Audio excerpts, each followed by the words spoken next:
Hey everybody, welcome back to Prince's Friend Exploring Music Through Prince.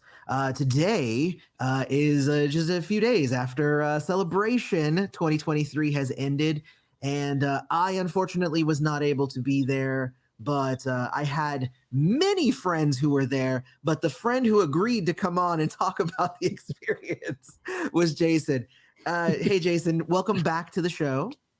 Thank you, Aloy. Thank you for having me again. Of course. And if you don't know Jason, I don't know how he's on here all the time at this point, but he is the host of the Press Rewind podcast, where he goes through Prince lyrics and breaks them down. Really, really great. And you can catch that on everywhere basically that you can listen to podcasts, right? That's correct. Yes. Awesome. So definitely go check Jason out. So today we're going to talk about Celebration. I myself had just like severe FOMO. It was it was a scheduling thing. It was so many things that I couldn't make it this year.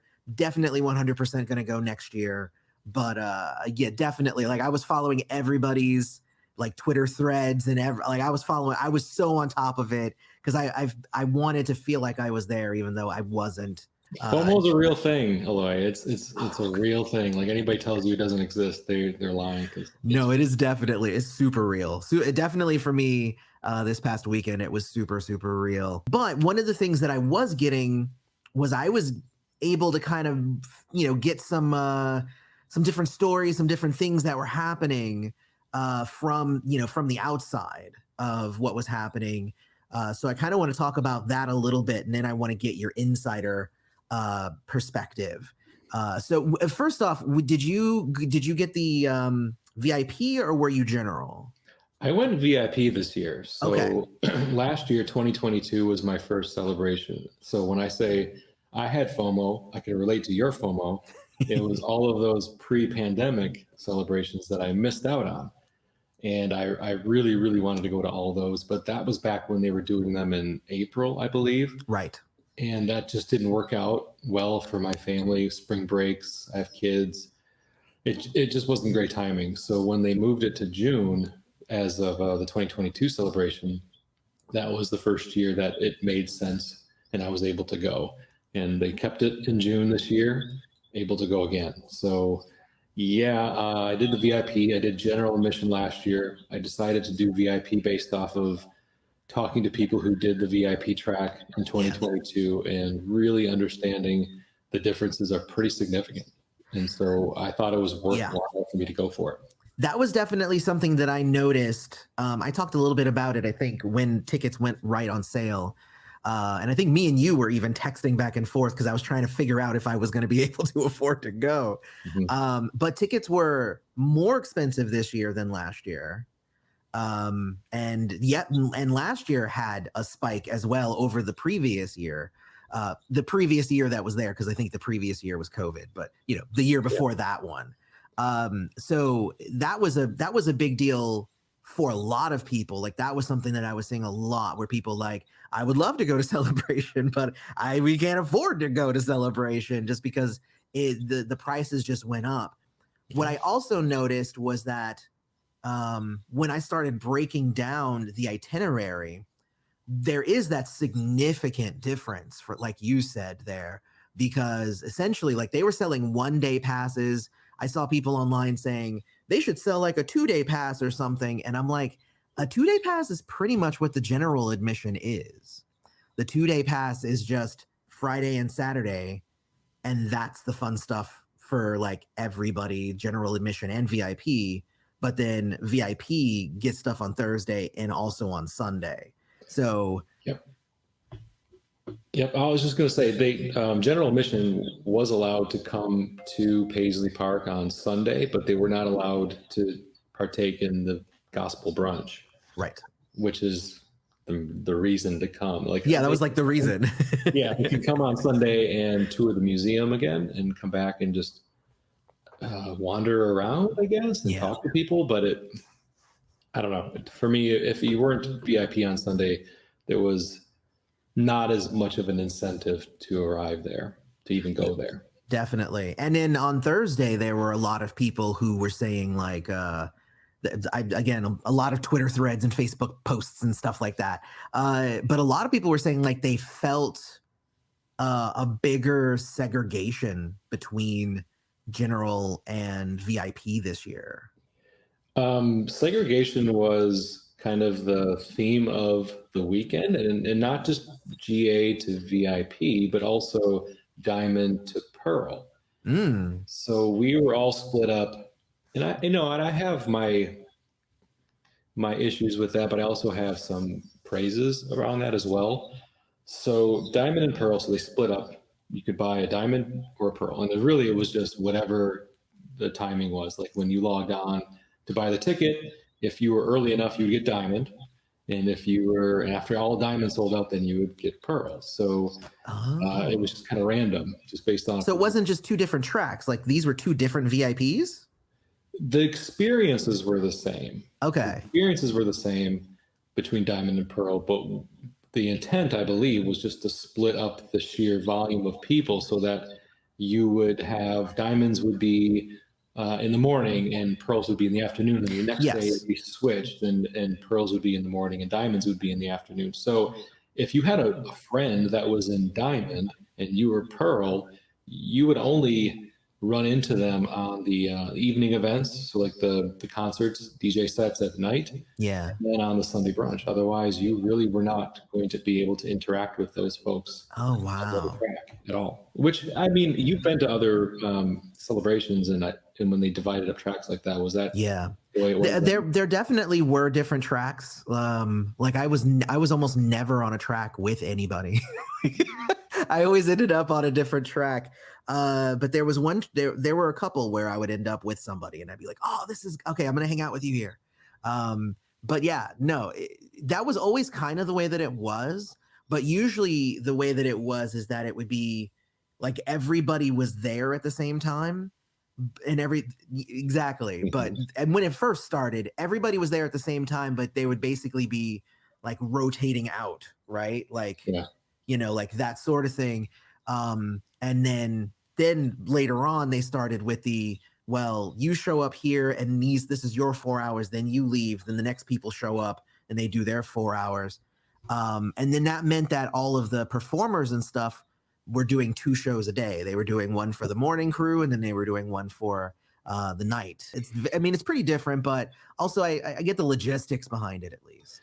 Yeah, so I'm not really mad at it Yeah. from that perspective, and my justifications are because last year we were all there at the same time as you described, but when it wasn't our turn to go into Paisley Park and do some of the activities, we were just kind of loitering. I felt like we were just loitering Right.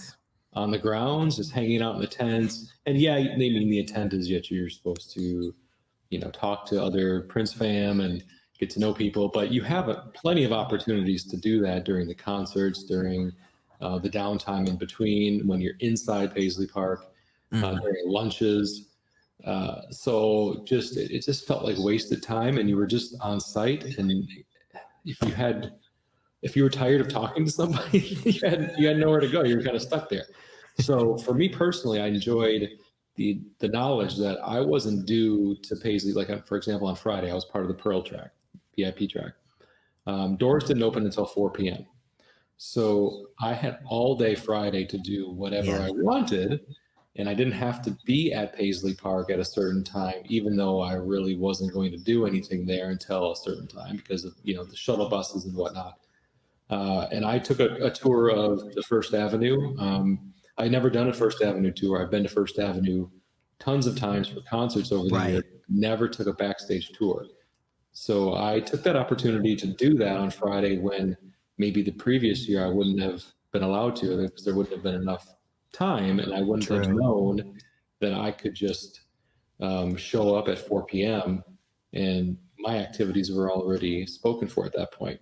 And the other thing I appreciated about that is there were more transportation options this year than last year. Okay. So last year you pretty much had to go to one of 2 hotels, which is fine. That's usually where people stayed. I stayed at an Airbnb, but a lot of people stay at the hotels. But there was also a church that Paisley Park had agreement with to have folks going to Celebration 2023. They could park there. And you could take a Oh. shuttle from this church in Chanhassen to Paisley Park, or you could walk there. It's like a 15-minute walk. And the weather was beautiful. There were times over the weekend where it's like, okay, the next shuttle will be here in 3 hours. I'm done for the day. Like I'm kind of like ready to go back to my place. Yeah. And I just walked to my car. It's a bit of a further drive, of course, to go to Chanhassen if you're in Minneapolis than it is to the downtown hotel or the Bloomington hotel. But for me, it was worth it because I could actually walk to my car and I was free to come and go as I chose to, which is for me as a kind of an independent. I like not being stuck somewhere. No, I completely understand that. So give us kind of the day-to-day kind of breakdown. Sure.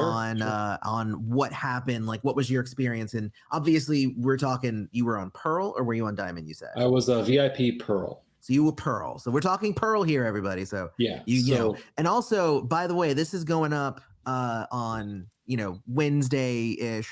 But on Tuesday, Funkatopia was already talking about their experience. So if you want another experience, obviously, maybe he's on Diamond. Maybe he was, who knows what he was doing. But Mr. Christopher over at Funkatopia, he was also talking about it on Tuesday evening. Go check out Funkatopia as well.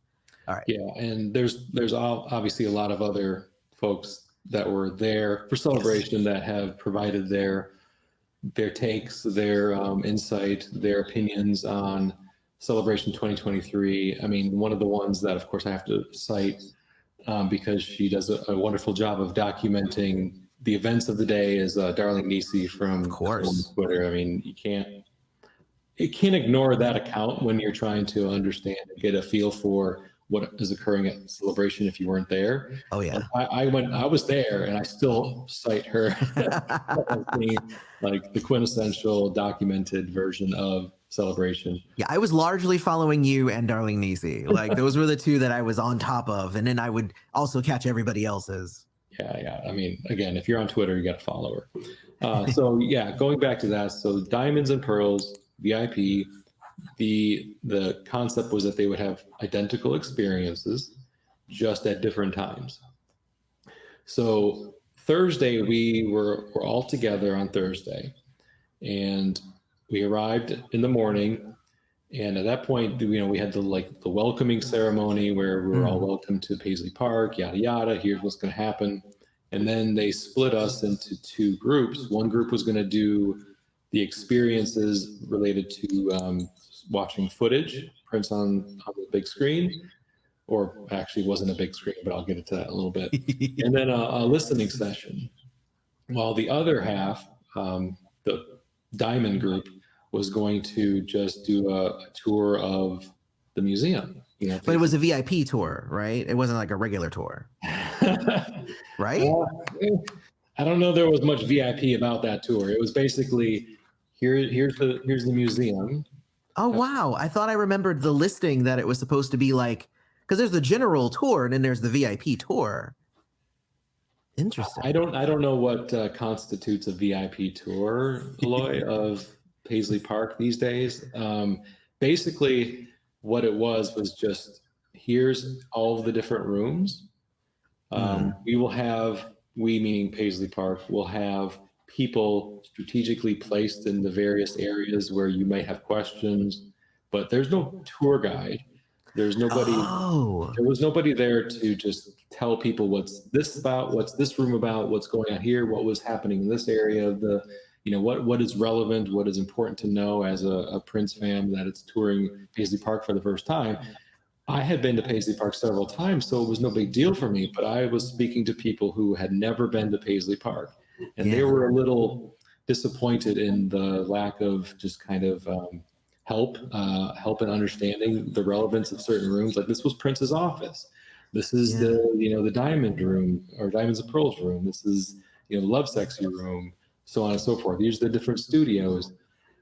Again, they had workers there to ask questions, but I don't know how well that worked out for them. That's disappointing, honestly. That's super disappointing. Like doing the tours was like an integral part to the first celebration that I went on like I would dug into the tour, and it was just the general admission tour is the one that I did, so. And you had a tour guide, right? And I had a tour guide, yeah. We didn't have And tour then the second year that I did it, I had seen most of it, so I was asking obscure questions and things off the wall and everything. And and then yeah, wow, that's so all right. So that's disappointing. All right, so you got to mull around Paisley Park for a bit, which is kind of awesome because it's Paisley, but also kind of not awesome because there was there wasn't any information relayed. It was just you were just kind of standing around going, ooh, ah. Yeah, I mean, the information that you had were the placards that they would have posted, and you can just read the one-page information sheet that they had printed out and placed behind plexiglass for you. And there was like a room where they had like a video, so you could watch the video. But then again, if you were there, you knew everything in the video already about Prince's life, Prince's career. Anyway. So I just looked it up, and it said that essentially the VIP version of the tour is 30 minutes longer and has additional rooms and access and you get to see additional artifacts in the art, like all kinds of extra stuff is what the VIP is supposed to be. So that's very interesting. I'm not really up on those differences. Yeah. So I would have to do, like, if I was GA, did I get the same tour over Celebration? I feel like the answer is yes, because I don't know how they could have limited it for GA versus VIP, but it was basically a tour. So, but just going back to the way things started for me on the Pearl track, I was fortunate to start with the VIP footage and the VIP listening session. So what that incorporated was the listening session was essentially sitting in a room and listening to 10 unreleased Prince songs that had never been heard before by the general public. And a lot of the, as far as I know, none of these songs have even been leaked before. Somebody can correct me in the comments if any of these 10 songs had been leaked prior, but they were all new to me. So that was an amazing experience. Can't really discount the value there. Definitely. Oh my gosh. Yeah, 10 of them. And we ultimately got 2 of them. Right. This interesting little pseudo cassette USB drive. Oh, okay. Because I kept seeing pictures of the cassette, and I'm like, why are they giving out cassettes? But it's a USB thing. Got it. So 2 out of the 10 songs, version of 7 in E flat, and a song called "All Share Together Now," which is a little bit awkward to say, but that's "All Share Together Now." Yep.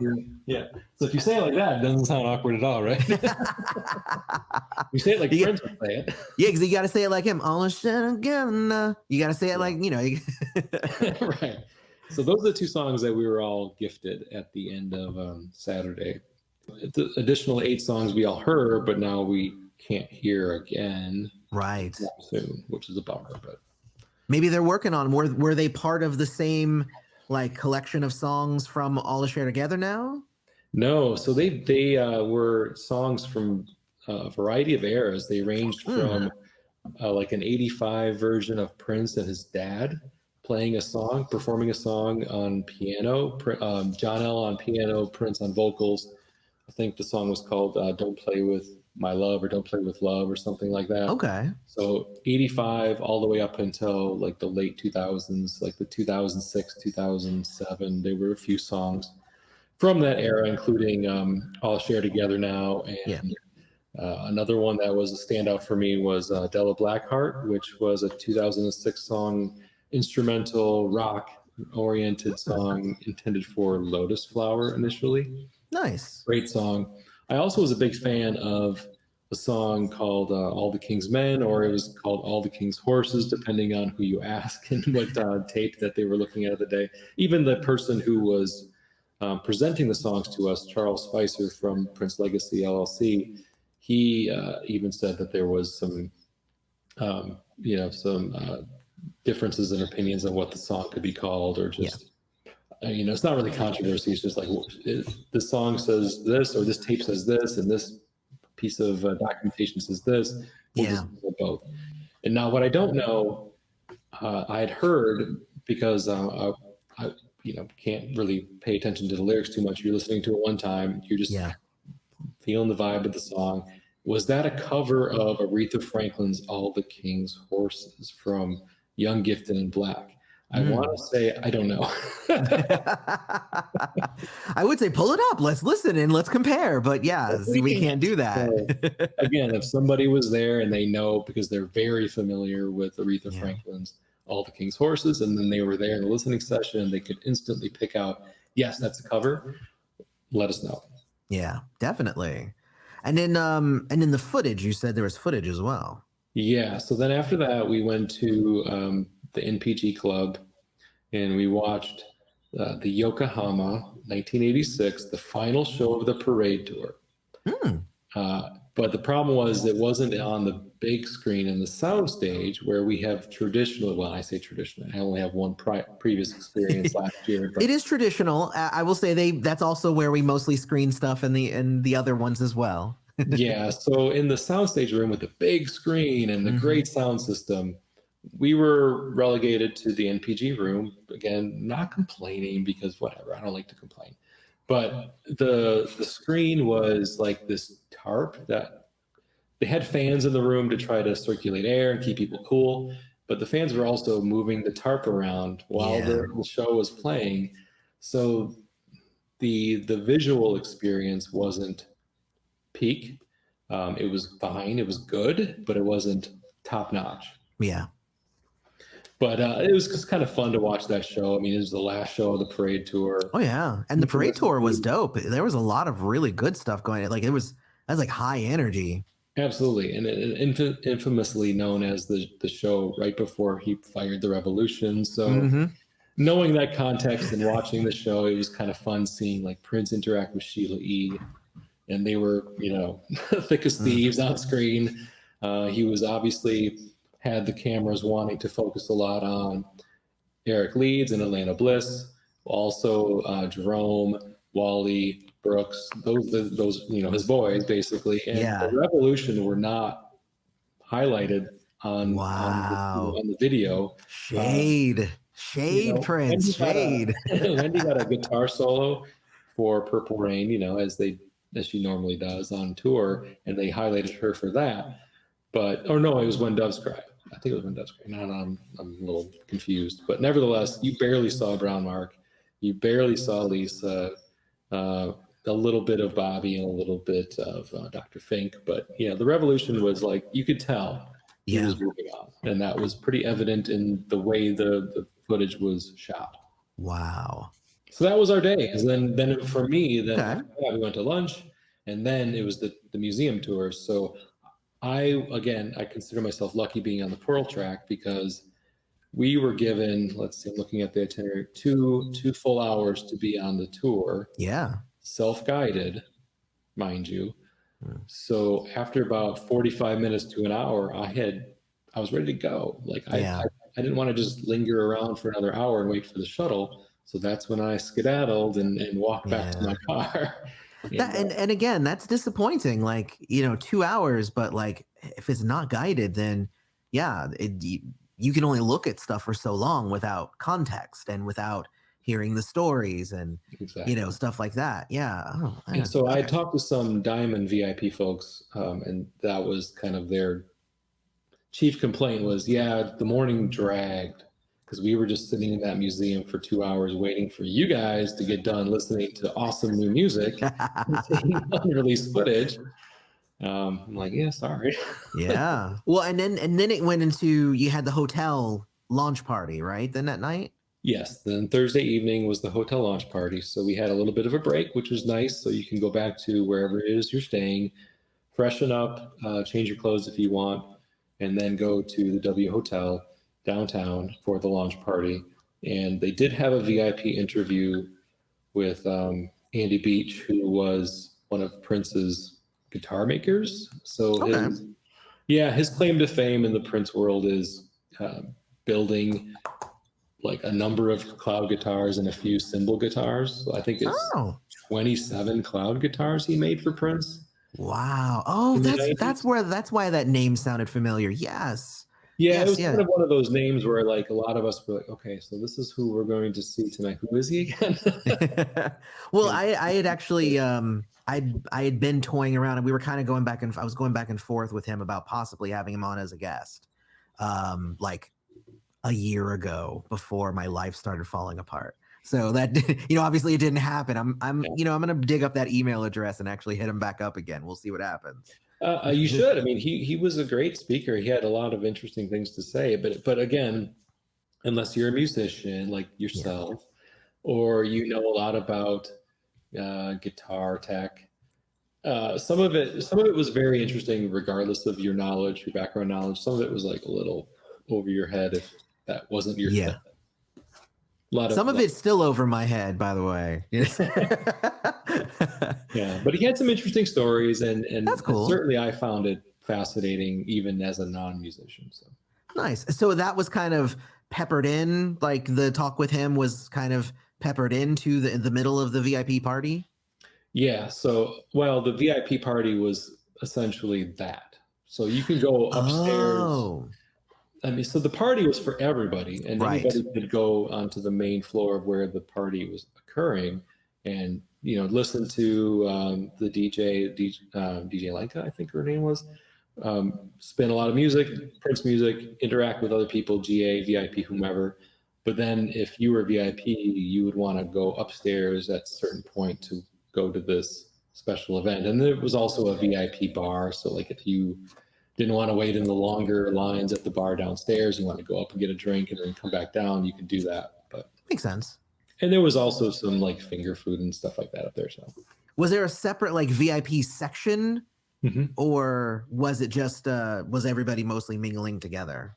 there was a VIP section, so it was up to us as VIPers to choose whether or not we were going to hang out in the VIP section with a smaller group of people or go down to the main area and party with everybody else. Because again, if you wanted to talk to somebody you were friends with or wanted to meet people that didn't buy the VIP track this year, you had to go downstairs because they weren't allowed to come upstairs, obviously, because they didn't have the VIP badge. Did it seem like since you said the segregation of it all was kind of the theme of the weekend, did it seem like a lot of the VIP people were going down to the lessers and hanging with the commoners, or were they mostly just staying and being like, oh, we No. all the diamond and pearl trucks? I think after Andy's interview was over, that was kind of the consensus. It's like, well, we could hang out here, and if you wanted a quieter environment to talk to somebody, then you stayed up in VIP. Because if you went back downstairs, it's a typical party environment, loud music, more people, more cramped. Right. So to have a meaningful, close conversation with somebody, and you were VIP, you want to stay in the VIP area. Yeah. If you just wanted to party, dance, or talk to somebody who was GA, then you need to go downstairs. Yeah. I probably would have just, not to say that I am, all high. I probably would just end up staying probably in the VIP. Fewer people is always good for me. Like I'm always happy when there's less people crowding me. Understood. All right. So Friday then comes, and then you had all day. So your thing didn't start until 4, I think you said, right? Correct. So like all morning and into the early afternoon was diamonds. And then we started on pearls late afternoon, like 4:00, doors open. 4:30 was the official start time. And so like what we did to start off is we had a celebrity hip hop panel. Okay. So we were treated to a panel of Dougie Fresh, Chuck D of Public Enemy, and of course Tony M from the New Power Generation. They were the panelists. There was a moderator, of course, as they typically have moderators for these panels. And I loved it. I'm a hip hop guy from the 80s. I grew up with that. Yeah, I'm not somebody who was part of that culture, so to speak, but I grew up with it regardless. I was 13 years old, 12 years old when I first started getting into hip hop around 87, 88. And Public Enemy is still one of my most favorite groups, period, let alone rap artists and rap groups. Oh, yeah. So Chuck D has been a hero of mine forever. I've always appreciated his perspective on things, and his way of educating through his lyrics. People within the Black community that like everybody should know, Yeah. not just other Black people should know people like Marcus Garvey and Malcolm X and before the movie came out. So he put me on to a lot of knowledge back then when I had no other way of really understanding and knowing who these people were. It's like Definitely. before Google, it's like he would cite these people in his lyrics. Like, I have to figure out who this person is. Why are they important? Okay, now I know. Yeah. And Dougie Fresh being just, a really amazing MC and somebody who has a lot of skills in beatboxing and just ad-libbing. Like, he can stand on stage and create something out of nothing. And freestyling. Yeah, oh yeah, totally. He is a freestyle extraordinaire master. So the two of them talking was great. Tony M was great as well, and I'll get to him in a minute. But what I really appreciated about the hip hop panel was that they really helped all of us understand Prince's connection to hip hop. Because I think there's been some confusion or some misunderstandings around Prince and hip hop. I think there's some perception that Prince didn't like hip hop and he only added it to his music to jump on a bandwagon, or because he realized it was going to sell or he was going to appeal to certain audiences if he did this thing. I think that's false. I truly do. I think it was simply a matter of him not quite understanding the art form when it first presented itself to him in the early to mid 80s. And then after he gained an appreciation for the art form, realized its power, its ability to reach people, and that you could say more than just, the hippie to the hip Right. hop.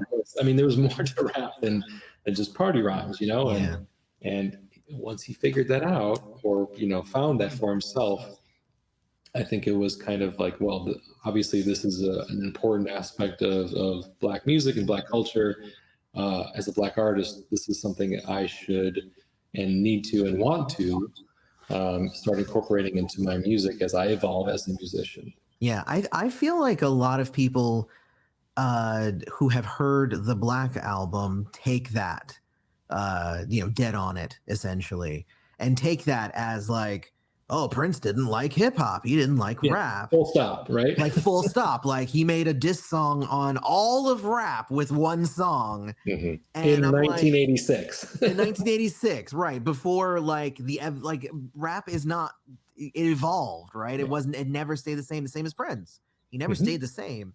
I never even took even dead on it as rebuking all of hip hop entirely. I think what he was saying in that song was mostly dissing like the silly rappers out there who weren't good at their craft. You know what I mean? Like there's no way that Dead on It is making fun of Slick Rick, Big Daddy Kane, LL Cool J. You can't make fun of those guys. You can't. And Dead on It did not address them at all. No. But it definitely addressed some of the sillier rappers that were out around the time. Me and my brother, we used to listen to rap all the time in the 80s, and Dougie Fresh was he was like at the top of our lists, which was why when him and Prince started collaborating, like I was so excited about all of Prince's collaborations with Dougie Fresh, even more so than his collaborations with Chuck D, who I also like. But like Dougie Fresh, man, that's my boy, man. I grew up listening to him. Yeah, I mean, and Dougie toured with Prince. Chuck D didn't. Chuck D was on a song, Undisputed. Right. I mean, they had obviously a mutual appreciation. Chuck D, Public Enemy, they sampled one of the guitar loops from Let's Go Crazy and Brother's Gonna Work It Out from Fear of a Black Planet. And that was back in 1990. And one thing that Chuck D said is he was inspired by the album and the song and the album Sign of the Times in order to create Fear of a Black Planet and Fight the Power, two of the most important, in my opinion, rap works of all time. Hell yeah. I mean, they're in the Rock and Roll Hall of Fame for a reason, right? Definitely. Not just musically innovative, but they stood for something, they said something, and plus, on top of that, they were extremely creative in the music that they put underneath their rhymes and their raps. So Definitely.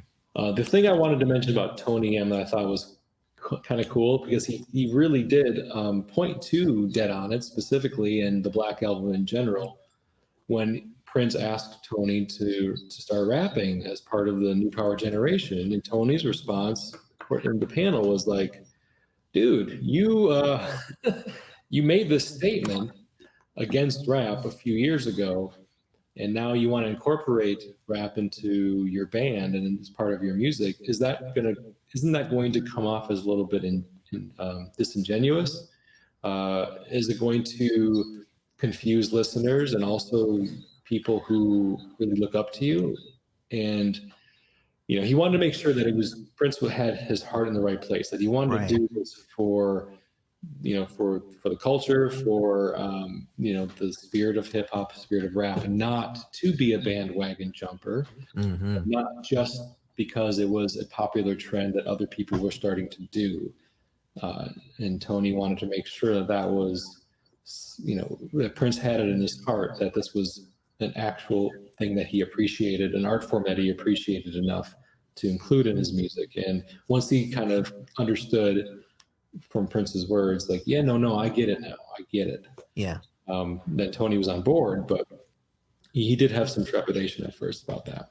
That makes sense. And it's actually interesting to hear that somebody had a conversation with Prince about that, right? Because there's so much of, we can draw our own ideas of the evolution of his idea, his impressions of rap and whatnot. But it's interesting to hear it from somebody who talked with Prince about it. So definitely, no, that's dope.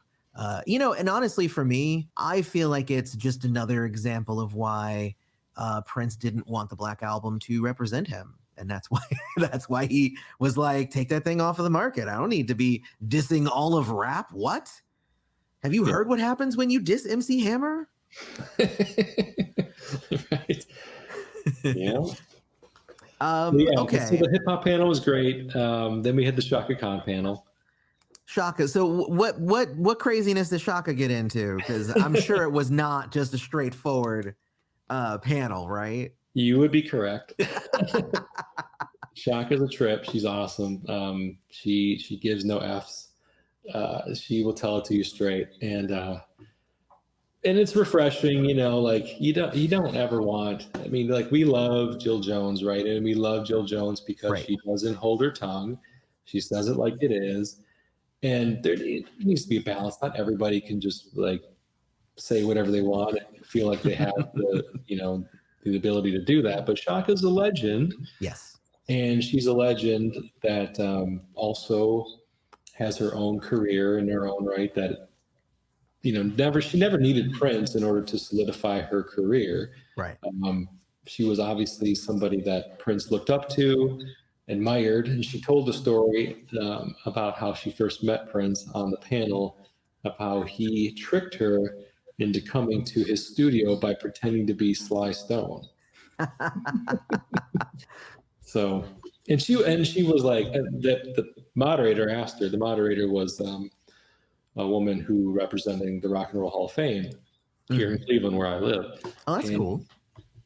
She'd asked her, so what did you think about that when he did that? And she's like, well, I was pissed. Why wouldn't I be pissed at this 18, 19-year-old kid tricking me into coming to a studio to meet me just because he liked my music? Yeah. Like, who the fuck do you think you are? And so it was funny the way she tells stories. She's a storyteller, and she has a funny way of telling her stories. But the Chaka panel is great. I mean, obviously I would have loved to hear her perform, but Yeah. Well, I mean, I'm looking at the time on your schedule, and it says that those two were about an hour and 40 minutes, the two panels together. Okay. Yeah. Was hers shorter because she was by herself? Like, obviously the other one was longer if it was 4 people on stage.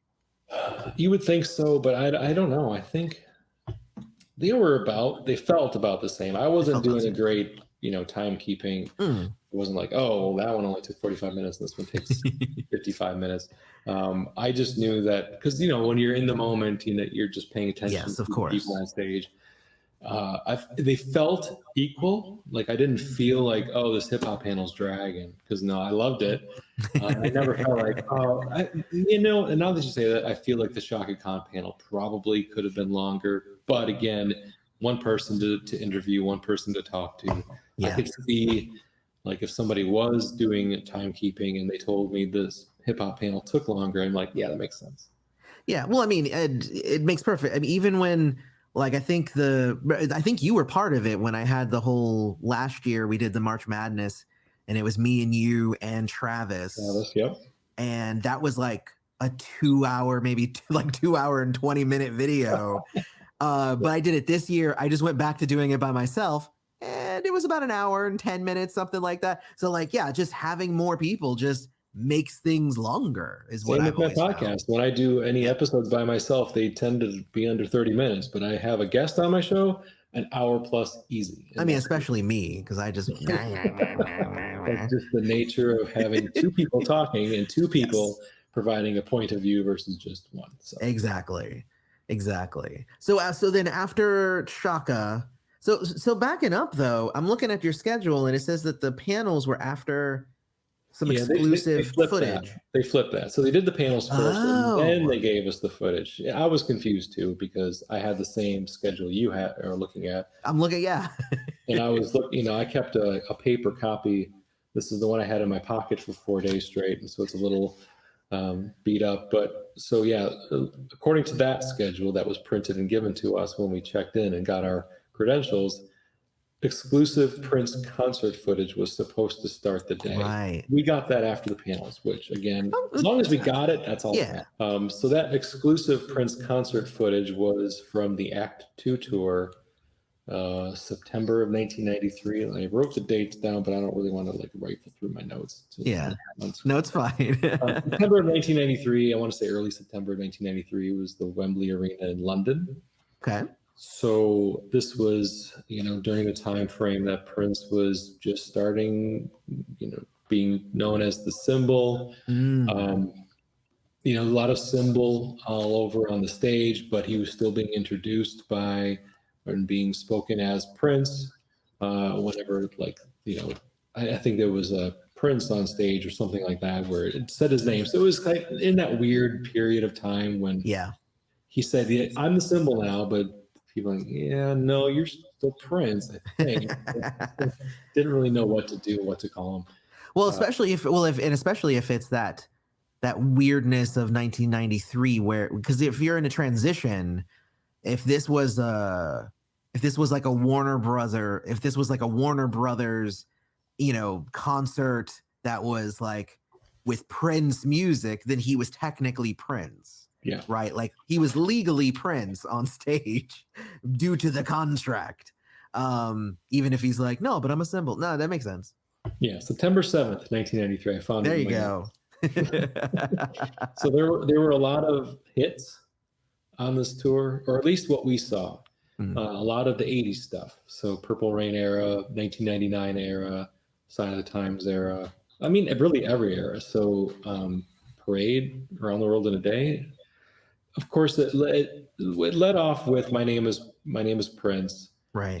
I don't know if you've ever seen any concert footage from Act Tour, but so if you remember the video for My Name is Prince, Prince has got the chain mask. Oh, yeah, totally. And so it starts off with somebody, we'll say somebody, coming, floating in on like some chair or something over the crowd to come to the stage. And this person is performing My Name is Prince, dressed as, the Prince in the video. Yeah.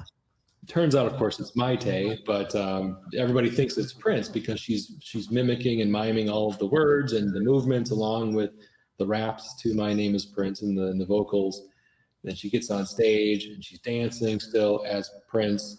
And then eventually she strips off her clothes and strips off her shirt, and she's got, like a top, a bra on, obviously a female. So right. Crowd goes crazy because they're like, oh shit, that wasn't Prince after all. That reminds me of the VH1 Fashion Awards that he did when he did Pussy Control. and she came out, but she came out in like a purple suit with her face wrapped in a red scarf, Tora, and everybody was like, "Oh, that's Prince." But then like she took the suit off, and then he came out afterwards. So it seems like that was a gimmick that he was probably reusing as much as he could, since they were cool, they were both similar, heights and stuff. Yeah, right. I mean, I knew it was Maite, but I can see people being totally fooled by it if they weren't paying attention. Well, I think it's different too, seeing it from like the camera's view versus if you were in the crowd and stuff, right? Yes. So it's slightly different. Yeah, you can see like, okay, that person isn't quite as muscular as Prince was, and the body shape is close, but it's like if you've seen enough Prince on stage and in videos and on concerts, his body type and exactly what his body looks like. So, well, that's awesome. Okay, so then you get the so and how much of the concert did you? I assume you didn't watch a whole like 2-hour concert. No, I would say we got about 30 minutes, half an hour. Okay. Footage. I don't know how long they said. Yeah, they gave us about 30 minutes of footage based off of the schedule. Yeah, I think that's about the same. I think when I went one of the years, I'm just trying to think about it. There was like a Prince and Third Eye Girl concert that we got to watch, which was really dope. But we didn't get to watch the whole thing. Yeah, we got to watch about 30 minutes of it. Yeah. And then after that was the what does this say? Outdoor confessionals. Did you get to do a confessional? Well, during that time, so this is where the divide between GA and VIP. Oh. So while GA was just hanging out, chatting, getting to know each other, which is, valuable. Use of time. We were treated to a VIP recording session and dinner. Ah. Yeah, so this is when we were then taken into one of the studio. I don't know if it's Studio A. I'm bad at knowing the letters to each studio. I want to say Studio A, but I could be wrong. And inside the studio, we were split up. I think they did 2 sessions. So like, again, even though we were all Pearl there, they even split up Pearl VIPs into 2 groups. Oh, wow. Okay. So while one half of the Pearl group was having dinner, the other half of the Pearl group was in this studio session, and then they flip-flop. Yeah. And so the studio session was one of my personal favorite experiences for the weekend. You go into like this, smallish studio, and you're right there with members of the NPG. Like Levi was, feet away from me. Morris Hayes was just right over there in the corner. Tommy Barbarella right over there in the other corner. Wow. Tony M was front and center. Damon D was back there too doing bongos. And then they added 2 other musicians, non-original MPG musicians. I wrote their names down, and I do want to get their names. Josh Dunham. Yes, we know Josh. Josh is dope, yeah. He was on bass instead of Sonny. And then they had Brandon Commodore, who was a drummer for Mint Condition. Michael Bland. So otherwise it was like NPG original, early 90s NPG all the way. And so the experience is that you put on headphones, and then you hear piped into the headphones Prince speaking to the musicians. Like if it was back in 1993, Prince speaking to, well, it would have been more like 91, 92. Because they did Love to the Nines. So Love to the Nines was the song that they were practicing for us in real time, but also kind of going back in time by Prince giving his directions to them. It was a way for us to like go back 30 years. And like, if we were in the studio when they were practicing Love to the Nines to get it right for the official album version, this is what it would have sounded like. Prince's directions to the musicians were piped into our headphones. All the musicians were piped into our headphones as well. They had us do like a clap on the 2 and 4, and then they played that back for us. They isolated our clapping at one point so we could hear it. It was just really, really awesome. I mean, that is cool. I think my conversation with Marilyn, because she. I think she was the one who I did my conversation about Celebration last year with. I think she said that they did a similar thing last year. I don't know if it was with the same song, and hers was with Third Eye Girl. It wasn't the same song. Yeah. And So hers was with Third Eye Girl, which is pretty cool. But really cool though. I mean, I like the idea of the listening to Prince give them direction and stuff like that. So yeah, most definitely. That sounds dope. It was. It really, really was. Because that's for me. It's like that little bit of insider information, a little peek into or peek behind the curtain, as you so to speak, about the creative process. And of course, having the musicians there to do it, Yes. they were also offering their takes on like what it was like to work with Prince.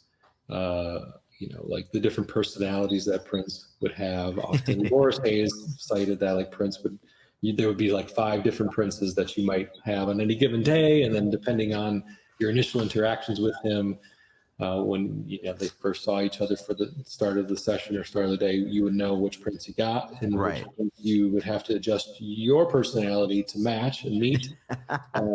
Because Prince wasn't going to adjust anything, so right. It was like, all right, I got Prince number 2 today, so I have to be this person, or I have to, make sure that I'm on this level or the other level. So very cool, very cool. Yeah, very nice. So yeah, but then again, that was another exclusive VIP experience that we got. So far we've gotten a unique listening session for the 10 new songs. We got the unique footage of Yokohama '86. We've had an interview with Andy Beach at the party. Mm-hmm. We had now the recording session, and then the meals were separate as well. So there was VIP meals and there were general admission meals. So we didn't mingle at that point either. Were meals included in the VIP ticket? Yes. Okay. And they weren't. I don't believe they were included for GA. Okay. So again, another thing that was different. So yeah, very cool. And then at that point, you got to see Shelby perform, right? Yeah, so we had the new artist showcase and the Shelby J concert. The new artist showcase was one of several times over the weekend where they brought local artists in to perform for us, really emphasizing and bringing home the point of local talent being important to Prince, and how he elevated and highlighted local talent as much as he possibly could. Yeah. So that was a big theme for the weekend. So there was 2 artists, a rapper named Nerdy, NUR-D, and then a band who was 4 siblings, very young sibling. Like their youngest was 18, oldest was 24. And so there's 4 kids between the ages of 18 and 24. I call them kids. They're not kids, but young adults. They're kids to us, because we're old guys. Their band name is None Above, Nunn Above.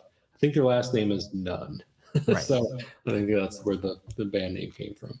But they were phenomenal, phenomenal musicians, from top to bottom, from drummer, singer, guitarist, keyboardist, both boys and girls. So it was like a kind of one of those Jackson 5, but a little more gender than Jackson 5 was, but great musicians. And then the Shelby J concert. So she performed with her band. Yeah.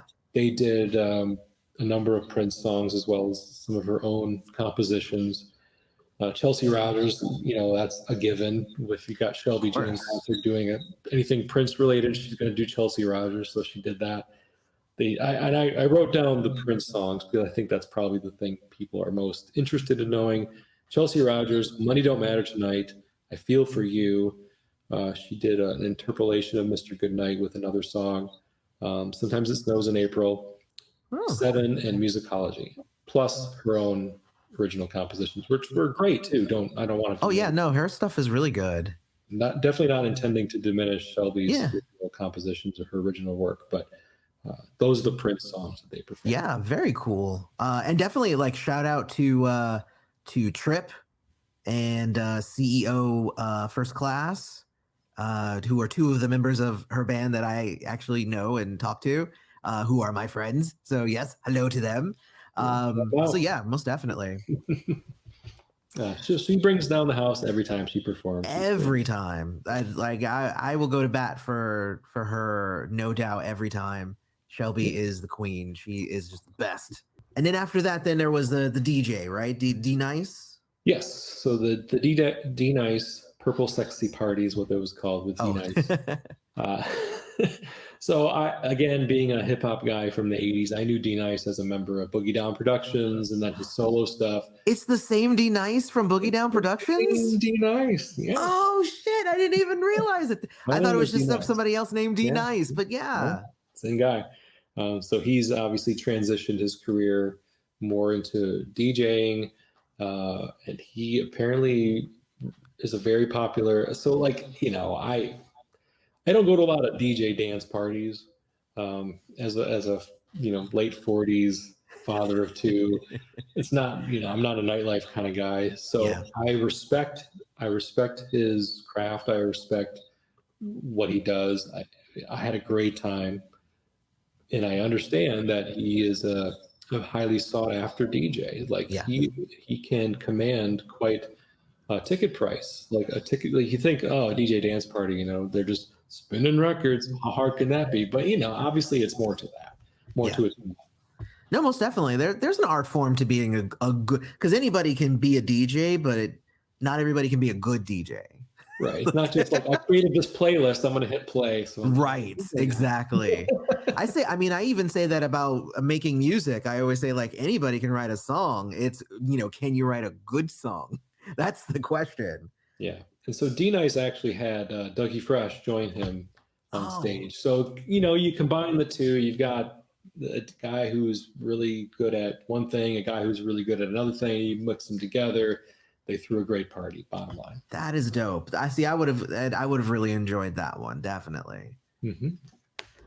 All right. So then that was Friday. I think honestly, like Friday, that was a lot. Friday was the day for That me. was a lot. was Oh the my day. gosh. That was the day. So then Saturday comes. D-Nice's dance party lasted until 2. I didn't last until 2. Again, this is where me parking at the church nearby came in handy. I left around 1:15, 1:20. Okay. And I walked back and like, oh, is it safe to walk back to your car? 15 minutes walk. It's Chanhassen, Minnesota. Yes, it's perfect. Oh yeah, Chanhassen is nice. I wouldn't necessarily suggest that in Minneapolis, but in Chanhassen, yeah, you're probably okay. There was literally nobody I ran into the entire 15-minute walk. Wow. It's basically rural from Yeah. you know, this from Paisley Park until you get to the church. So anyway, so I left a little early because we were due back at Paisley Park around 9:30 in the morning the next day. And since I had a 30-minute drive just to get to Chanhassen, I needed to leave around 8:15 or so just to allow myself a little extra time. Although Saturday mornings, you don't have to really worry about traffic in Minneapolis. But nevertheless, we had to start right away the next morning if we were on the Pearl track. Well, the Diamonds got to sleep in. Because they could sleep in, exactly.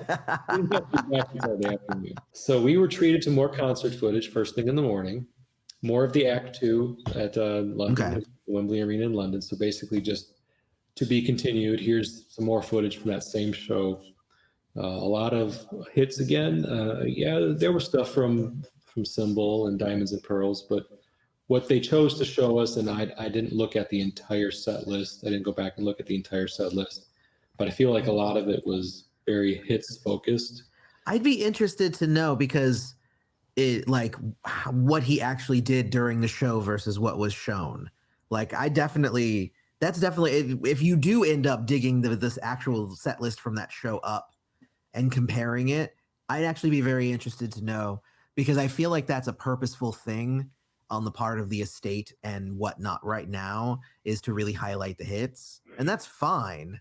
But you know, especially if you're doing the Welcome to America tour, yeah, Welcome to America was a lot of hits. That's when he was doing his hits, right? Mm-hmm.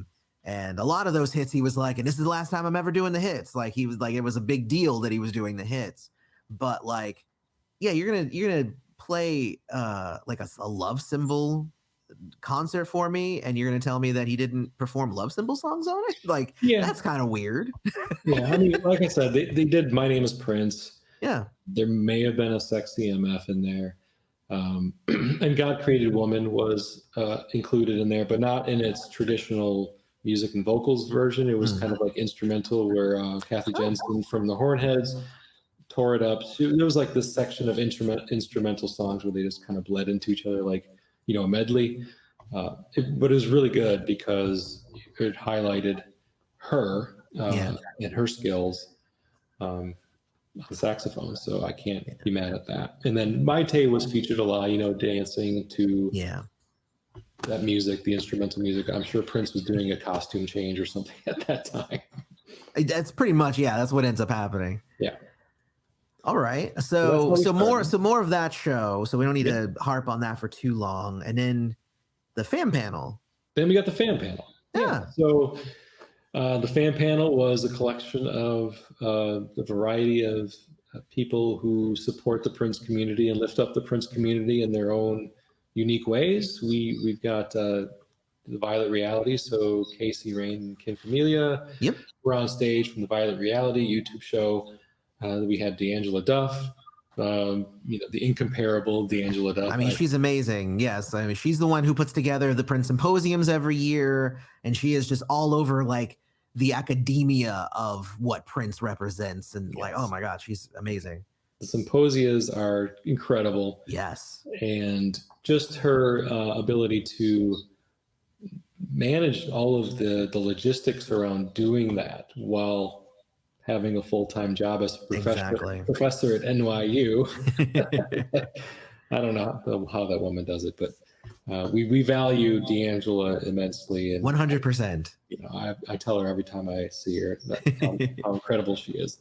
Then we had also Dr. Funkenberry. Everybody should know who Dr. Funkenberry is.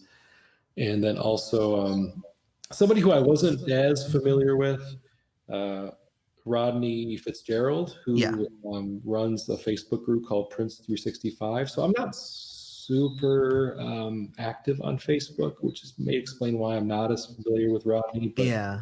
Well, I mean, he runs the Facebook group now, but he himself has been at the forefront of the fandom in previous celebrations. Like if I recall correctly, he was the one that would throw like the Prince pancake parties and stuff like that. So I mean, like, he's kind of like that guy that just everybody knows. Like, he himself is not like, he's not like the Violet Reality where he has his own YouTube channel, or he's not like the head of anything. He's just a dude who's just very active in the community. Yeah. I mean, which is dope. Funny enough, as active as he is, I don't believe that I have ever crossed paths with him, because I was never able to make it to one of those pancake parties. But I would always hear about them, what I mean? So it's one of those weird things. Yeah. So I think they did a good job of strategically picking people who crossed a variety of social media avenues. Like you've got YouTubers, you've got symposia directors and creators, you've got Facebook and a Clubhouse person, and you've got Dr. Funkenberry podcast, plus just general blogging and what was the other thing that Dr. Funkenberry being somebody who was early on in like the Prince online world before it really became a thing. So people who have a variety of knowledge and have their own lanes. So there wasn't a lot of crossing lanes. So they did have 3 podcasters. So it was like they did a good job, I think. And I think everybody respects everybody. Like, the general consensus that these were all highly respected individuals in the Prince community. So. I would agree with that. Yeah. I mean, if you don't respect them, maybe the fan panel made you respect them more, Yeah, it was nice because we all, at least most of us who know the people on the panel, we know what they do for the Prince community and how they're elevating and lifting up Prince's legacy through their venues and avenues. I think what was nice is hearing the personal side of why they do what they do. Yeah. And the big theme, I think, the big takeaway from all of them was to get more young Prince fam. Yeah. Not just like, get them to listen to music, but get them to celebration. Find a way to get them to celebrations, to experience what we experienced for ourselves, but also just make sure that his legacy doesn't die with our generation. That would just suck, right? I mean, nobody wants to see that. And gatekeeping sucks. And we shouldn't ever gatekeep Prince's legacy, because what does that do for the legacy but just kill it? Yeah. I am that's definitely something I've always advocated for. I've never necessarily targeted young people. I've always just been more about making sure that Prince doesn't just become an 80s pop star. In essence, by celebrating Prince's other music, you're going to end up attracting younger people anyway, because his sound changed throughout the time and whatnot. Yeah, I mean, who cares? Ultimately, at the end of the day, who cares how many Prince concerts you've seen versus this other person who loves the music just as much as you do? Yeah. And I've always said, like, I've even had people in my comment sections who go, who would be like, oh man, I can't believe I've never heard this. I'm such a bad fan. And I'll be like, hey, like, we're all on a journey. We're all on our Prince musical journey. I am further along because I've heard this one song. I'm sure you've heard 10 I haven't heard. I mean, Jason's heard 8 I haven't heard. I already know that much. And somebody who's been doing this for a while, there's still stuff I don't know. There will always be stuff I don't know. There's always stuff. So nobody should ever feel bad about that. Exactly. Yeah. So again, I think some of the things that maybe you heard any complaints about the fan panel, or really a lot of these panels, like, well, it's not really about Prince, it's about these people. No, but it's also about Prince, because it's about connecting to Prince and how did Prince affect these people enough to make them want to do what they do. Yeah. Because none of these people are, making a living off of these endeavors. These are things that, well, I don't know. I can't say that for a fact, but I think most of them do it out of the love and out of the love of Prince and his music, and trying to, again, enhance the legacy, document the legacy, keep the legacy alive long after we're gone, and doing that in a way that is meaningful to them and makes sense to them, using a platform that they're familiar with and able to do it on. I get that all the time. I mean, I guess I get it, but also I don't like it. I don't like that standpoint of like, this isn't directly about Prince, so it's not interesting to me. Like that would happen. Like I remember I interviewed Eric Leeds, and if you go to my video and you look at like the audience retention, like where people are watching and stuff like that, and if you go to sections where he's talking about his career and I'm asking him about his career, it's lower than when I would ask him about Prince. And I'm like, what is the story if you don't know who the storyteller is? Mm-hmm. It just doesn't make any sense. So anyway, long story short, I agree with you. I agree with you. We're in agreement. Let's agree to agree. We agree. Shut up and agree with me. So then after we had our lunch, we had a Rosie Gaines legacy tribute. I think everybody was hoping that Rosie would be there. She wasn't. She's just her health is just not in a place where that allows her to travel to something like this. She did have a recorded statement, basically expressing gratitude for the award she was given. The award was called the Prince Legacy Award. Oh. The first annual, or first ever, I don't know if there'll be an annual thing or not, I guess time will tell, but the very first Prince Legacy Award. Interesting. So that's something that the Prince Legacy LLC wants to, I'm guessing wants to do, is to even, I'm paraphrasing, but give these artists their flowers while they're still around. Yeah. And Rosie is a perfect person to do that with. 100%. Her health has not been the greatest. Yeah. You do not want to wait for somebody as important and talented as Rosie to give her this award. So she was, in my opinion, the perfect person to give this first award to. Mm-hmm. Accepting it on her behalf, since she was unable to attend. Celebration was her daughter, LaToya. Yeah. So she was there. She accepted it on her mom's behalf. Members of the NBG were there to give the award to her, as well as, of course, Londell McMillan and Charles Spicer were there as well to give the award to LaToya for Rosie. And so the tribute was relatively brief, but because Rosie wasn't there, so they didn't have as much that they could probably do with that. Yeah. Well, what I will say is, definitely, yeah. I think it says like 10 minutes on the schedule for that. It was longer than that, but yeah. Well, that's good. So yes, I've had a brief run in with Latoya because I did a video on Rosie Gaines and why she left Prince, and then Latoya basically jumped into the comments to tell me everything I said was wrong. So that's basically my run in with Latoya, is like, I was like, actually, you're completely wrong about everything you said about my mom, and I'm like, well, damn.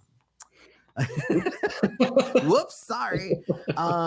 But also, I nominate Shelby for next year because, again, Shelby is just the best anyway. And then there was the 7 panel. So what is that? What is the 7 panel? That was we didn't know either. Like, going into it, I'm like, is this going to be a panel of people who helped create the music video? Is this going to be a panel of folks who were there when Prince recorded 7, which is what it ended up mostly being? It was essentially an NPG panel with their engineer at the time, Michael Koppelman, I think his name was. Okay. So there, let me look at my notes. Who was actually there? It was Levi. It was Tony M. It was Morris Hayes, Damon D, Michael Koppelman, the engineer, and then Latoya Gaines was there on behalf of Rosie. But again, I'm not entirely sure why, because Rosie wasn't. I was gonna say, yeah, she's a weird addition, but I mean, I'm not gonna hate, because this happened right after the tribute, so it was probably just like, okay, you're here, come join us, we'll talk about that era, because whatever, it's that era. But no, I mean, Rosie wasn't on 7, she wasn't really on Symbol, so nope. Anyway.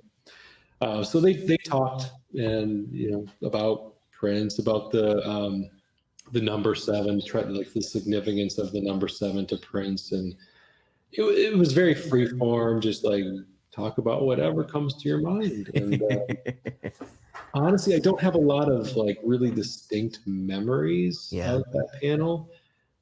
I would have to go back to, like, again, Darlene Nisi's Twitter account, because she would have documented all the things that they talked about. And they had some pretty cool things to talk about. I just am blanking on specifics around what they said. Yeah. No, I mean, that's fair. That's fair, especially since this is like after so many other, like, again, you're probably still like really sleepy from staying up all night, and it's like I mean, you say that kind of jokingly, but it's true. I was pretty out of it a little bit for most of Saturday's sessions, to be brutally honest. Like, it started with that concert footage back too, which should have been like a big opportunity to stand up and dance and clap and whatever. I'm just like, just nodding my head because I was like half asleep still. Again, like, I could have gotten more into it, I guess, but I was a little bit running on fumes, I suppose, on Saturday. Makes sense. But after the 7 panel, you did get a concert, though. We did. We got 2 concerts. We had Sounds of Blackness and then Stokely. So they performed back to back. It was just a little break in between, like a 15-minute break, so set up for the next show. Yeah. Again, highlighting local musicians was, as I mentioned before, a big theme for the weekend. Sounds of Blackness being a Twin Cities group that had been around for decades and decades. And then Stokely of Mint Condition. I mean, not to say Stokely of Mint Condition, but Stokely. Stokely, yeah. He was in Mint Condition. Mint Condition was, their own thing, and they had. I have heard him multiple times introduced as Stokely of Mint Condition. Okay, like, it's not just you; it's a thing. Yeah, I didn't want it to be like a George Michael of Wham, kind of scenario. Like, no, my solo stuff overshadows my time with Wham. Anyway, but no, that's a bad analogy. Anyway. Well, who's the other guy from Wham? You can say that guy of Wham, right? Yeah. So, again, by this time, we're in the afternoon, so my energy is getting higher, Yeah. And the music is helping.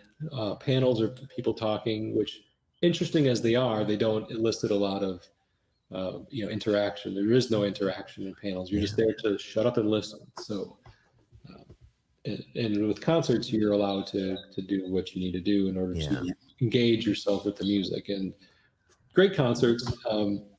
I personally loved them. I know that there were some people that were a little bit like, yeah, I mean, this is cool, but it's not really my genre or not really something that I think of when I think of Prince. I don't immediately think of Sounds of Blackness. So I get those criticisms, but if you just look at it like you were provided an avenue to watch these artists perform that maybe you Yeah. would not have chosen to do so on your own, then I think it was valuable to give people who aren't as up on soul, gospel, R&B, True. just Black music in general, if we're being honest, to hip hop panels, gospel music, R&B and soul, from artists that are not, high on the celebrity list. Like a lot of people don't know who Stokely is. We'll just be Right. completely truthful about it. As amazing as a performer he is, he's a little under the radar. Yeah. I think. So I can't say any negative things about any of those shows. Yeah. Well, I mean, like in our bubble, Stokely is he's a thing, right? In our bubble. But outside of our bubble, but he's only a like, thing if you're paying attention to right. some of his later works. Like if you're very 80s or even 90s, early 90s focused Prince, you may have no clue who Stokely is. That's true. I mean, he's Stokely of mint condition is what I've learned. But yeah, I mean, most definitely. And I probably would be like, yeah, this is good. Like that probably would have been me if I was there, right? Because it's not really necessarily my type of music. But I would have watched it. It would have been good. And also, it depends on how they do on the stage, because I've said this before, but like the Paisley Park stage is there. It takes an essence to like fill the room. And I have seen from my celebrations, I've seen some people live up to that and beyond. And I've seen some people who get up there and the stage swallows them. And they're just not, even though they're great, they're just not as good as what they aren't up to the task of performing on that stage. Yeah, I'm not super familiar with Stokely's music. He did not get swallowed by the stage. I'll just say that. He's a wonderful, good for Stokely. Engaging, charismatic performer in his own right.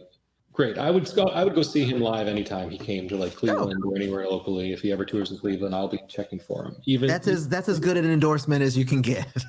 Again, it's you've got your artists that you like to listen to, recorded music on Spotify or whatever, but then there's artists that just kind of transcend that a little bit when they're on stage. And there's plenty of people that I would choose to go see live, but I don't necessarily always listen to their music or choose to listen to their music. Yeah. Outside of a live setting. An example of that for me, Josh Groban. I went and saw him live and it was amazing. He's got a great voice. He's funny and engaging with the audience and everything. Like, it's a great concert.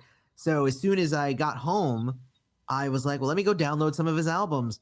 And then I was like, this is not, I don't really like it. It's like, yeah. It was great when he was on stage singing it. Why don't I like it here? I don't understand.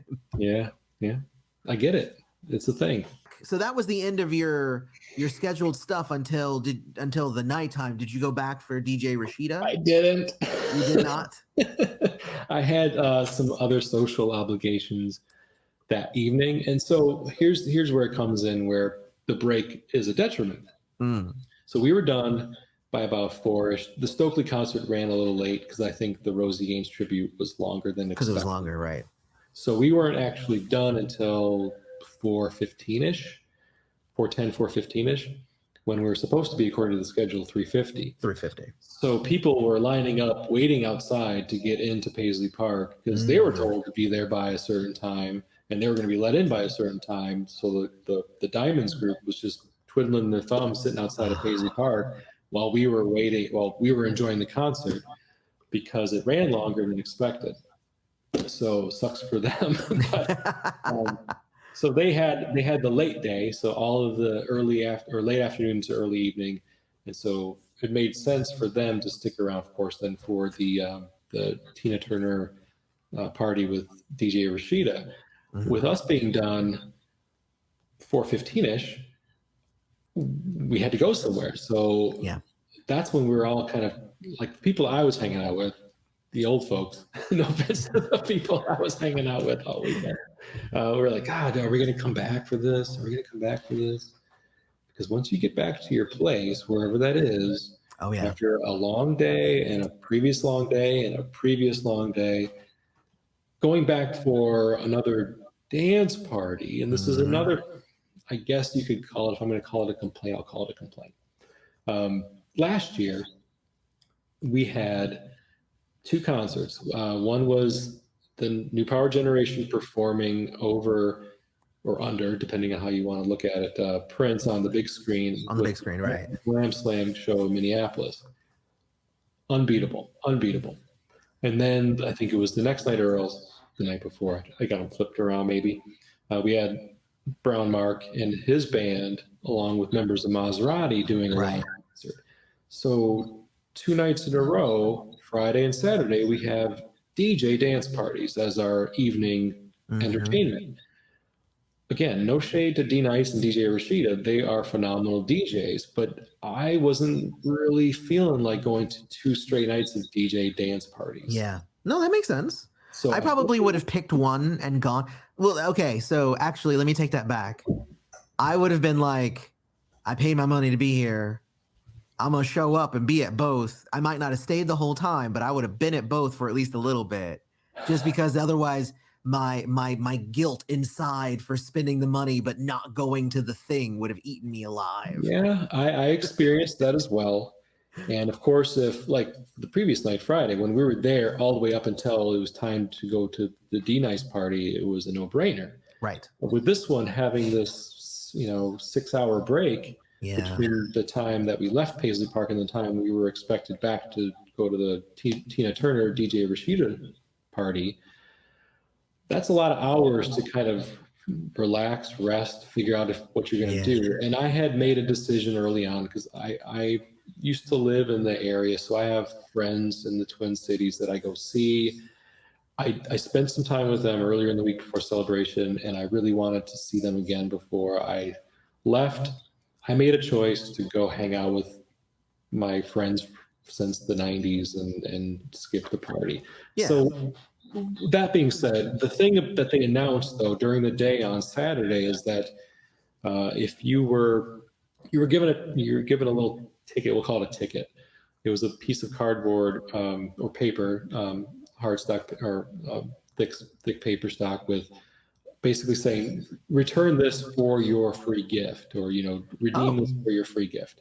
And that's what ultimately was the tape with the 2 songs. Oh, okay. And they never told us what day to bring this to Paisley Park. Oh. They said you have to have this in order to redeem it for your gift. So I took it with me on Thursday. I took it with me on Friday. I took it with me on Saturday. Finally, on Saturday, they said, we'll give the free gifts to everybody Saturday night at the end of the DJ Rashida dance party. At the end? Oh, gosh. Well, I don't know exactly when. Yeah, okay. I was going to say, I got to stay up until 2 to get this thing? Hold on. So I'm like, crap, what am I going to do? So I eventually asked around that afternoon on Saturday and found out that no big deal. Just if you're going to show up on Sunday, they'll give it to you on Sunday. So there you go. Yeah. Not an issue. But I was briefly worried that I didn't go to this party. How was I going to get my free gift? And no issues. But people who went said they had a great time. Yeah. Of course, as you would expect from a dance party at Paisley Park, DJ'd by DJ Rashida. How could you not? But again, I made a choice, and I'm not regretting it. I made my choice. No, definitely. Yeah. I mean, definitely I wouldn't regret it. I mean, I go to conventions a lot of the time, and it's like some nights it's just like, hey, I was out doing stuff the last couple nights. Yes, that could be very fun. I think I'm gonna go to bed. And that's completely fair. Completely fair. But then the next morning, so Sunday is basically just VIP stuff. So there's you said the gospel brunch, and that's it, right? That's the gospel brunch.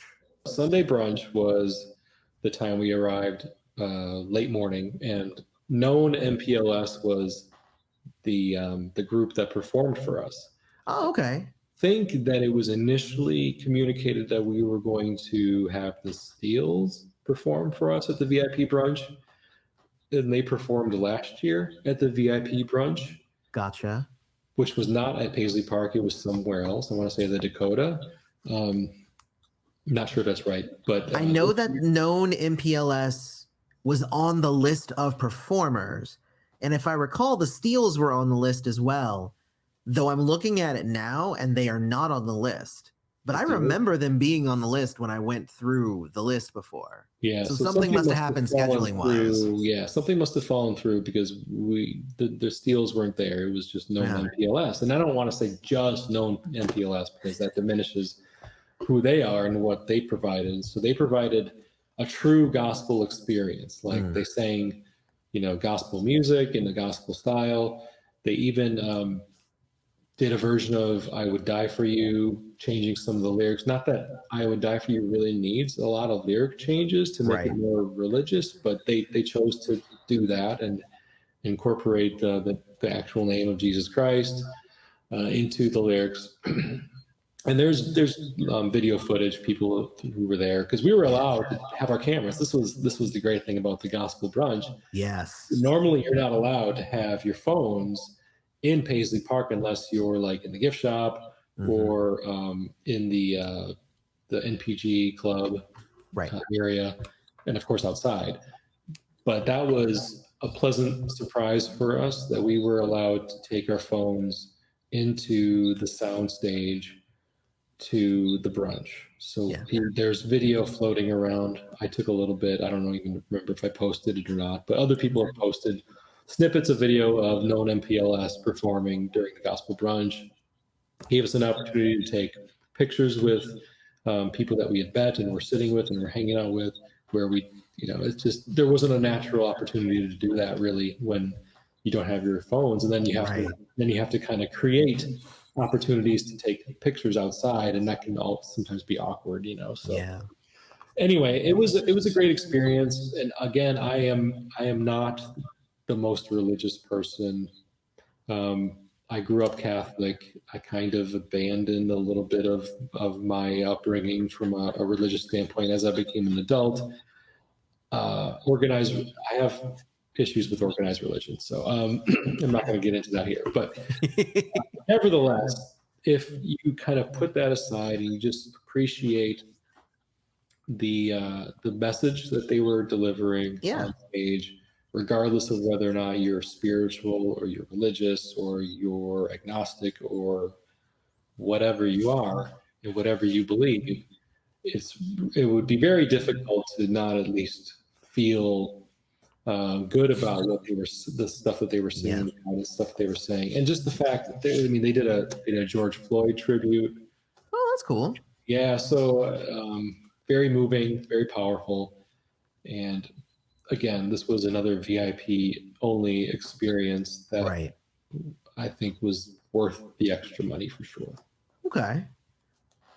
And then it says after that, then you got to do the museum, but did you do any of the museum again?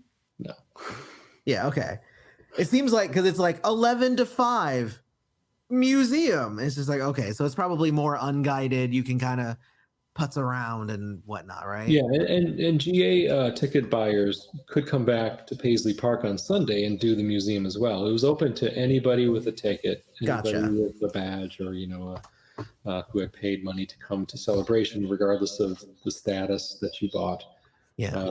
You were allowed at that point to go back into the museum. I did not choose to do that. I was, I talked with people after the brunch. At some point you had to leave the soundstage, so you couldn't just hang out in the soundstage all afternoon. Like they wanted you out by I think 1:30 or something like that. So then if you still want to stick around Paisley Park after they kicked you out of the soundstage, you had to go hang out in the front lawn area where the tents were, or go into the museum. Those were your choices. So was this year better than last year for you? It was, because I bought VIP. Okay. And general admission experience last year was amazing. I know that VIPs got more experiences than I did last Right. year. But the experiences that I got as a GA attendee last year were absolutely worth it, the money for me, and I did not feel short, like Yeah. I received a shortened experience at all, or short trip. So this year was better though because I paid more. Right. But the question here would be, was paying more worth it? Like, would you feel like you missed out if you only did the general this year? Yes. Okay. Yes. Because what I would have gotten and what GA got, nothing on Thursday except for the party, the launch party. Right. Friday, I would have gotten the panels. Cool. And the first round of, concert footage from Act 2. Yeah. But I wouldn't have gotten that recording session.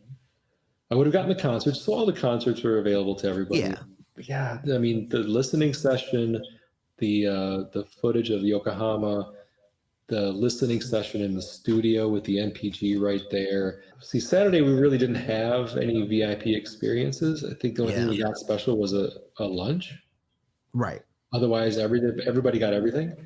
And then Sunday's gospel brunch. So yes, although once I say it, it doesn't sound like a lot, but I think it was, because those were the things that were most memorable to me.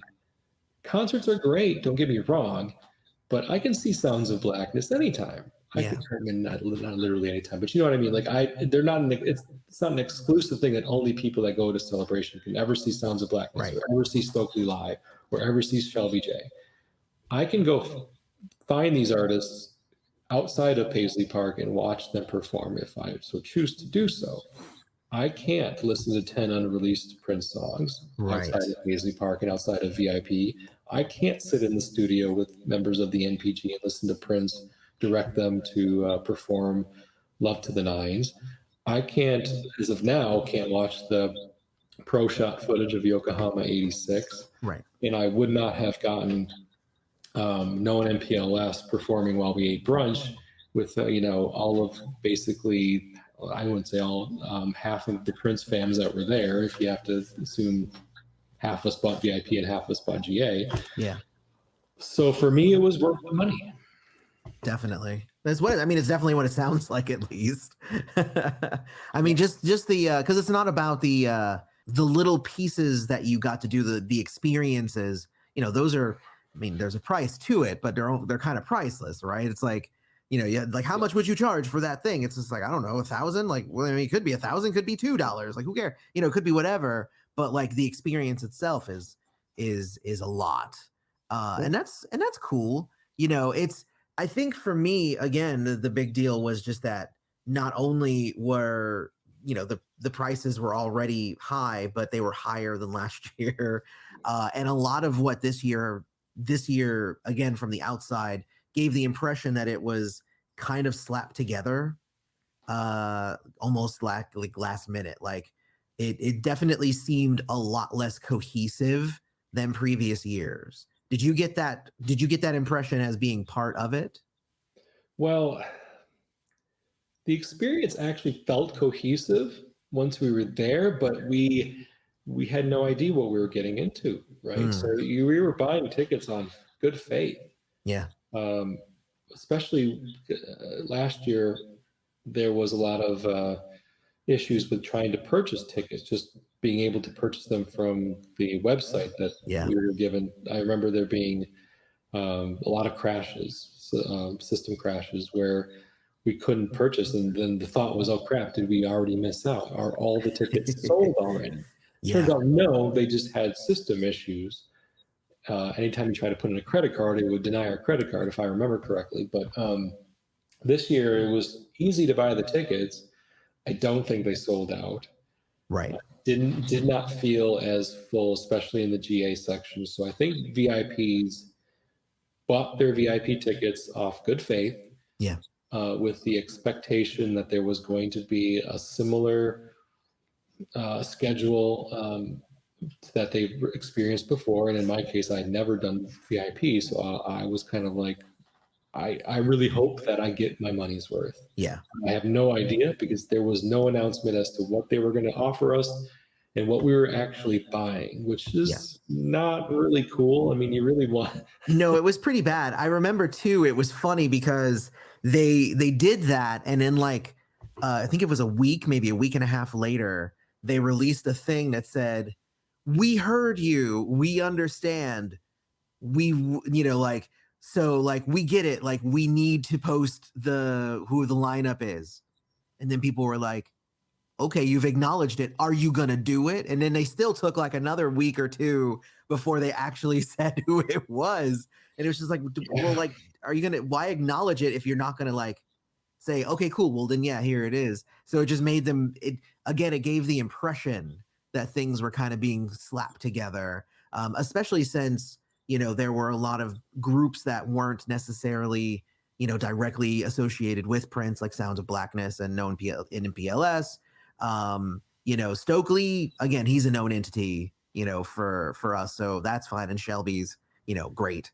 It seemed it, yeah. I mean, it's basically, again, from the outside, and honestly, this year and last year, just from somebody who went before COVID, Mhm. both of these last 2 years seem like they are less than what I felt we got back, before COVID. Because Right. obviously, new people running it and new protocols and whatnot. Just the fact that, it's only a 4-day experience if you're VIP is a big deal, for me personally, right? Because I was actually general admission the other celebrations I went to, had an amazing time. The VIPs got like a little bit more than me. I was okay with it though. Like, I was there having a fun time. But now it seems like if you don't go VIP, then don't bother, essentially. I would have. I think I would have been. I would have had a good time, but I think I wouldn't have had as good a time as I had expected I would Yeah. have if I had bought GA this year. Yeah. Especially after going GA last year and me coming back, like, I need to go again next year. I loved Yeah. Celebration 2022, and I loved what I received for my money in 2022. And if I would have bought GA this year, I don't think I would have had that same reaction coming back Yeah. from it. So I'm thankful that I took the gamble Yeah. and went VIP this year, just because now I can still come back from it and have an overall positive experience Yeah. and not feel like I didn't if I would have been GA. Yeah. I feel like the GA, I think they would have missed out on a lot of stuff. And again, not to knock, the performers and whatnot, but like, I would have maybe put Shelby, on Saturday. I would have had her cap off the evening, the weekend or something. To have her perform on the first day, it's probably a scheduling thing. But like, but like to end with, Stokely and Sounds of Blackness, which is, again, like you said, like probably very new to a lot of the people who were there. It's not familiar. It's not, that sort of Yeah. thing. And of course the enders of each night was the DJ stuff. In previous celebrations, like, we went and it was a whole, Jesse like the Jesse Johnson, it was like a Jesse Johnson weekend. So it was like we would do this thing, and then we had stuff about the time, and then we had a panel with Jesse, and then we did this and we did that, and then like the big capper for the weekend was the giant Jesse Johnson performance. Like, it was just organized to give you a specific experience, whereas this seems like they were kind of just throwing a bunch of cool stuff.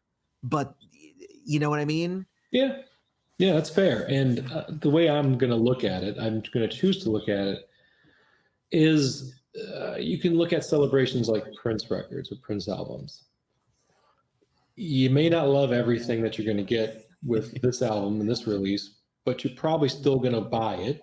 Right. And then next year, when Prince inevitably releases another album, you're still going to buy it with the hope that maybe this one speaks to you a little bit more. Yeah. Maybe that last album spoke to somebody else more than it speaks to you. True.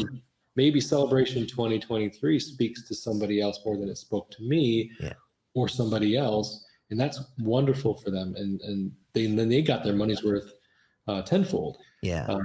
But if you have faith in the powers that be now to hopefully take learnings from this year and apply them next year. Maybe again, time will tell. And what I don't want is everybody to get jaded about this first version of celebration with the new leadership in place and think, well, this is just the way it's going to be. It's going to feel really slapdash, and I'm not going to buy a ticket unless I find out who's performing.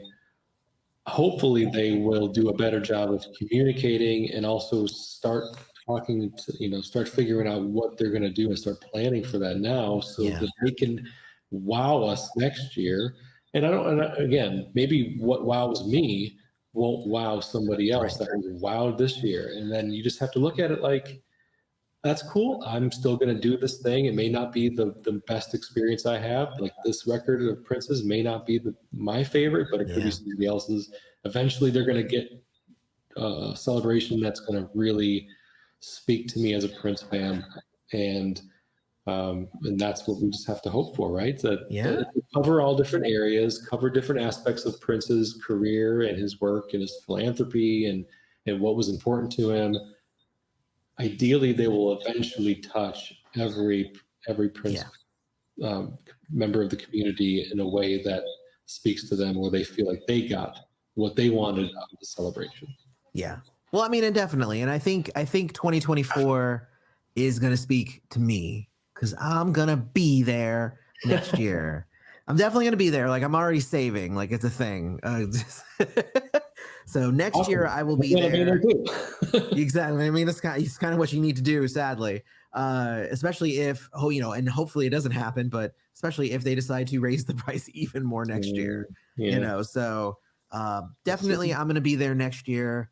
I want to thank you, Jason, for coming and giving us your honest opinion of your weekend, your Celebration VIP Pearl experience. The first thing I wanted to do was get somebody on here, a trusted source. And I was like, Jason's a trusted source for me. Honestly, I'm super just thankful that the celebrations are continuing to go. Honestly, I was scared for a while that the celebrations were going to be a thing of the past because of COVID. So I'm glad that they were able to kind of, even if it feels cobbled together, I'm glad that they're doing something and that they're moving forward. And the only thing that they can do is keep getting better and better, is the way that I think about it. Yeah, I mean, this was year one for this new new leadership. So it's got. Yeah, I would like to think that it will get better. Let's just. I think so. Optimistic and assume that it will continue to. The things that we didn't like this year, and I'm not saying talent or anything. I'm just saying like some of the logistics, the lack of communication. Yeah, that will get better next year. Definitely. And make sure to go and check out the Press Rewind podcast. That's Jason's podcast. You have about 4,000 episodes so far? Well, when I'm done, it will be. But yeah, I'm in the upper 100s by now. I'm like, no, yeah, it's like you release them so frequently, and it's just like every time I go back, I'm like, oh my God, you're on that episode already? It's crazy. Yeah. But no, it's a wonderful podcast. He's very in depth. Go check it out. He's as in depth there as he is here. As we just in depth this weekend to a fault. But definitely thank you again for being here, Jason. I always appreciate your time. Thank you for inviting me. Yeah, of course, dude. And thank you to everybody here who came and watched this discussion. Don't forget to hit like and subscribe and all the junk. And we will check you next time. Love you all, and may you live to see the dawn. Peace.